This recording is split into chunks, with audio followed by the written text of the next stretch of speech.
Surat Salabatpura police station વિસ્તારમાં આવેલ ખ્વાજાનગરમાં લીંબાયત કુખ્યાત ચિયા ગેંગનો સરાજાહેર આતંક જોવા મળ્યો છે। ચિયા ગેંગ દ્વારા હુમલો કરવામાં આવ્યો હોવાની ઘટના સામે આવી છે, જે અંગેની ફરિયાદ શેખ અસલમ કહેરુ દ્વારા કરવામાં આવી હતી।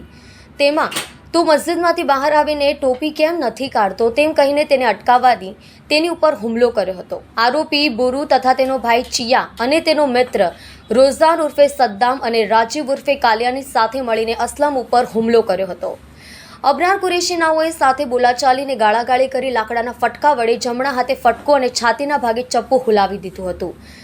ચિયા ગેંગ સારી રીતે જાણતી હોય છે કે આ ગેંગના ત્રાસથી સ્થાનિક લોકોએ છેલ્લા 1 વર્ષથી ઠેર ઠેર સીસીટીવી કેમેરાઝ લગાવ્યા છે, છતાં જાણે આ કુખ્યાત ગેંગને પોલીસ તંત્રનો કોઈ પણ પ્રકારનો ભય ન હોય અને પોલીસ તંત્રને જાહેરમાં પડકારતા હોય તેમ કેમેરામાં સ્પષ્ટ દેખાઈ આવે છે। મામલાની ગંભીરતાથી લઈને સલાબતપુરા પોલીસે આરોપીઓની ધરપકડ કરી લુખ્ખા ટપોરીઓ નિશાન ઠેકાણે પાડવા તે જ વિસ્તારમાં વરઘોડો કાઢી ફરી આ પ્રકારની લુખ્ખાગીરી નહીં કરે તે માટે પોલીસે માફી મંગાવી હતી। સલાબતપુરા પોલીસ સ્ટેશન વિસ્તારમાં એક મસ્જિદ પાસે 4 વ્યક્તિઓ આવીને મસ્જિદમાંથી બહાર આવનાર વ્યક્તિ શેખ અસલમને એવું કહે કે તે આ મસ્જિદની ટોપી પહેરીને કેમ બહાર ફરે છે। એ બાબતે બંને લોકો વચ્ચે બોલાચાલી થઈ।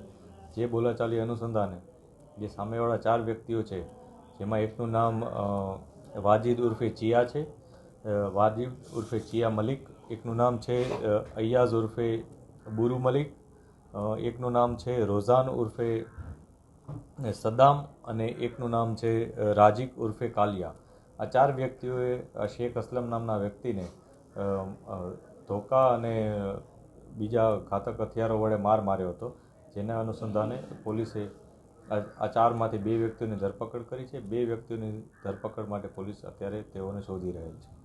આ બનાવમાં હકીકત એ મુજબ હતી કે જ્યારે ફરિયાદી મસ્જિદમાંથી નમાઝ પઢીને જે રમઝાનનો સમય અત્યારે ચાલી રહ્યો છે ત્યારે તેઓ રોજા માટેના સામાન લઈ અને જતો હતો અને મસ્જિદમાંથી નમાઝ પઢીને બહાર આવ્યા હતા।